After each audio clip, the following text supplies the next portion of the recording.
Hello, welcome back to part 3 of Quicks14Blog. This is our visualbasic.net game design programming vblog, March 11th, 2010.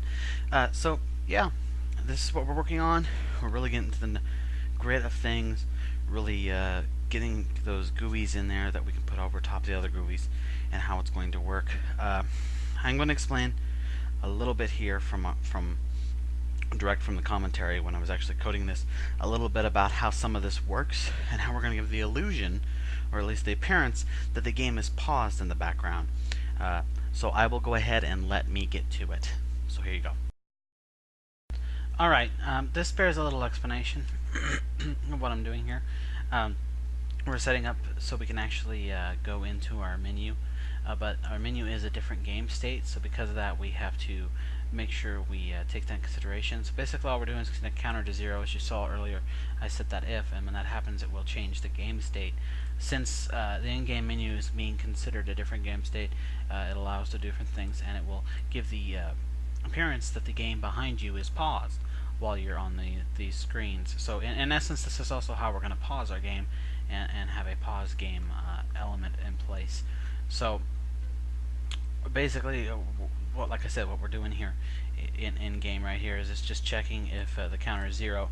When it first starts up and it's not visible, and you bring it up visible, it's going to make it 1. And so now that it's 0, we know we're going to the in-game menu. Excuse me, and that will be the pause game state.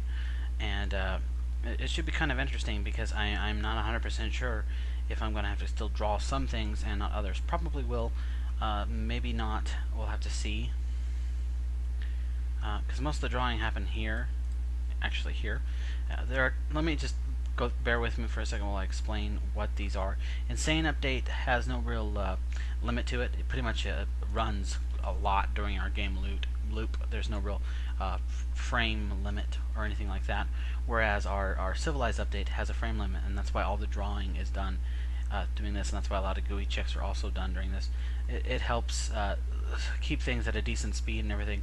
We have a decent frame rate, and things don't get too fast even on faster machines, while keeping it decent for older ones as well. So that's the difference between the two, really. So now that now that we actually changed the game state, I actually have to add it to here, and so that's what's coming up next. We're pretty much going to add this game state. That's what's going to fire, or not fire, but show up the game menu and everything like that. The only button that's going to work right now is resume game, which pretty much just goes right back to our in-game state, and see if we can get this pause game stuff working pretty much the way I want. So that's what we're doing right now, and I thought it bared a little explanation. Alright, so that's what's going on. So now we're going to go ahead and code the rest of this, and that's pretty much what you're going to see clips of, and fast forward here in the background. Well, not really fast forwarded, but you know, clips and redone. I want to talk a little bit about this process and a little about what's coming up. This was really exciting. It wasn't too difficult to do. I made a few minor mistakes, as you'll see, rectify them pretty simply, and once I've got them set up and rectified, you're going to see this. The rest of this comes together pretty quickly, at least for what we got.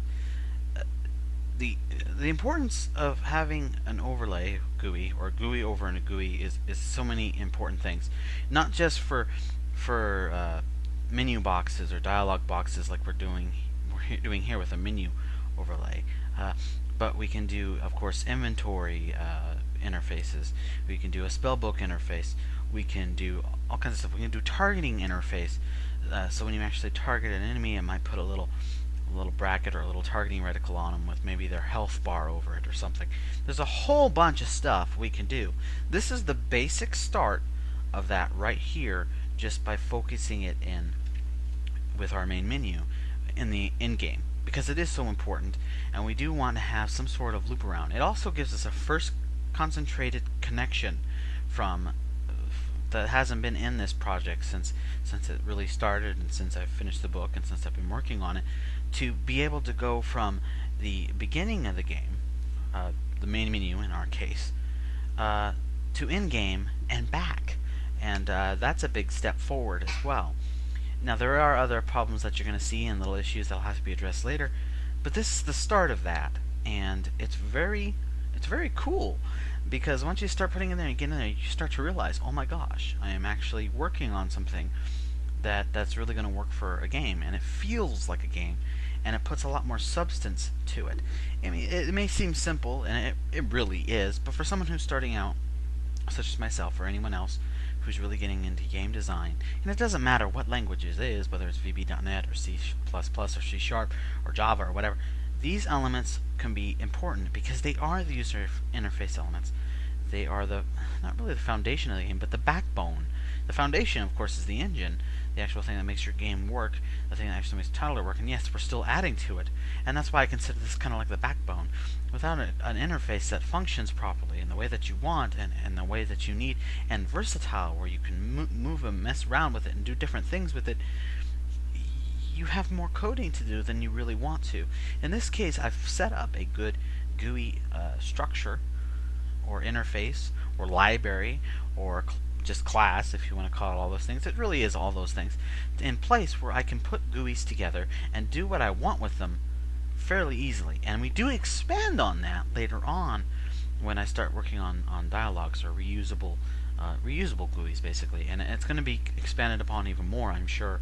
And that's just the way it works. I mean, I'm not going by, I'm kind of going by the seat of my pants, some ideas I have down, and then what I write on my whiteboard, and I just go with it, and you guys are pretty much seeing that. So I'd really like to hear what you think about this, of course, after you've watched the videos.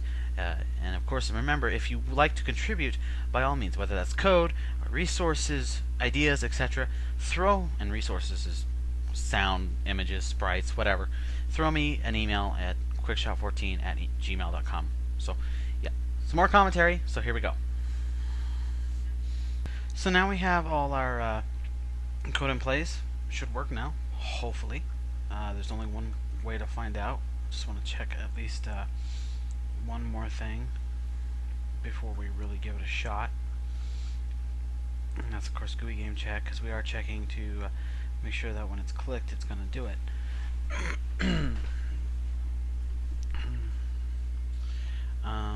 Yeah, as you can see here, it'll actually do it after it clears it. That might change. We'll see what happens. Let's go ahead and run it, see what happens. And if it's not working, we'll go ahead and debug it, figure it out. You won't have to listen to me work that out little bit by little bit. I'll fast forward or cut through it. But let's see if we've got this working. Hopefully the resume game, if it does work, if we hit the resume game, it should go right back into the game. So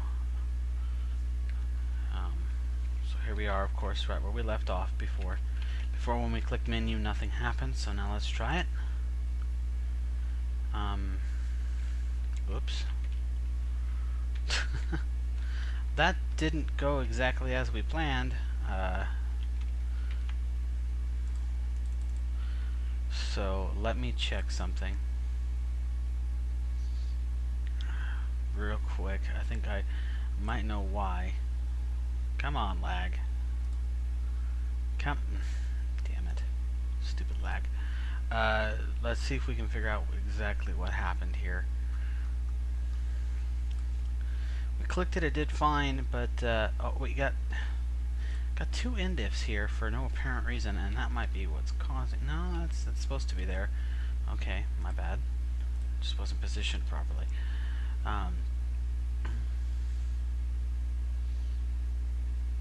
Oh, I see why. Okay, that's why. So we'll try that.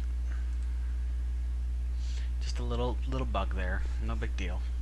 And that's why it wasn't clearing. We forgot to change one thing.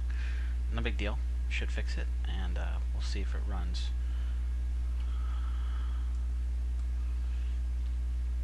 Okay. There we go. Whoa! That wasn't supposed to happen yet. Oh dear, of course. Yeah, that's dumb of me. Yeah, it's going to throw me an error because of the way I closed it. But that's okay, I'm going to stop it. I know what it did. Yeah, that should totally not go there. It really should go here when we actually click on it. Otherwise, it'll keep doing the count as normal when it's supposed to clear it and everything. and even if we don't click on it, it's going to happen. So that was a dum-dum on my part. I wasn't thinking right, and that's why it just popped up. It's obvious it didn't look right, but that's of course because things weren't set up properly either. So we'll see what happens here. It was kind of stuck in a loop is what happened. Let's see if we can get this working properly now. There it is, but it did pause the game. I mean, in essence, really, it's just the game is still there. It is not even really running in the background. We're just still drawing what we last saw, and that gives the essence of it paused. For some reason, this doesn't look right at all. The menu seems to be kind of messed up, so I'm going to see if we can fix that real quick. Game menu visible true. False. Okay, so it's just not drawing in the background. I think I know why.